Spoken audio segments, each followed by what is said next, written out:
Numbers. Chapter 19.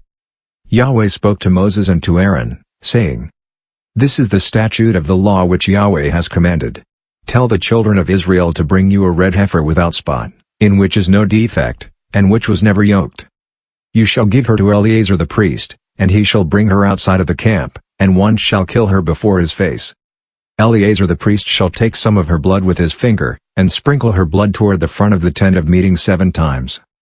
One shall burn the heifer in his sight, her skin, and her meat, and her blood, with her dung, shall he burn. The priest shall take cedar wood, hyssop, and scarlet, and cast it into the middle of the burning of the heifer. Then the priest shall wash his clothes, and he shall bathe his flesh in water, and afterward he shall come into the camp, and the priest shall be unclean until the evening. He who burns her shall wash his clothes in water, and bathe his flesh in water, and shall be unclean until the evening. A man who is clean shall gather up the ashes of the heifer, and lay them up outside of the camp in a clean place, and it shall be kept for the congregation of the children of Israel for use in water for cleansing impurity. It is a sin offering. He who gathers the ashes of the heifer shall wash his clothes, and be unclean until the evening. It shall be to the children of Israel, and to the stranger who lives as a foreigner among them, for a statute forever.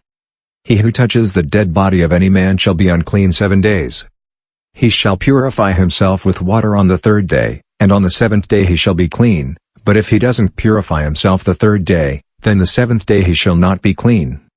Whoever touches a dead person, the body of a man who has died, and doesn't purify himself, defiles Yahweh's tabernacle, and that soul shall be cut off from Israel, because the water for impurity was not sprinkled on him, he shall be unclean.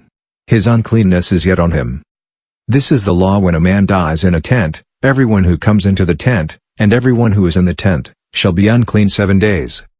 Every open vessel, which has no covering bound on it, is unclean.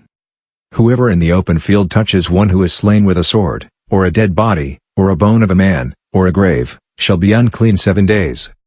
For the unclean, they shall take of the ashes of the burning of the sin offering, and running water shall be poured on them in a vessel.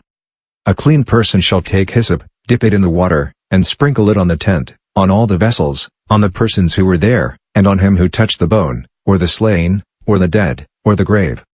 The clean person shall sprinkle on the unclean on the 3rd day, and on the 7th day. On the 7th day, he shall purify him. He shall wash his clothes and bathe himself in water, and shall be clean at evening. But the man who shall be unclean, and shall not purify himself, that soul shall be cut off from among the assembly, because he has defiled the sanctuary of Yahweh. The water for impurity has not been sprinkled on him. He is unclean. It shall be a perpetual statute to them. He who sprinkles the water for impurity shall wash his clothes, and he who touches the water for impurity shall be unclean until evening. Whatever the unclean person touches shall be unclean, and the soul that touches it shall be unclean until evening.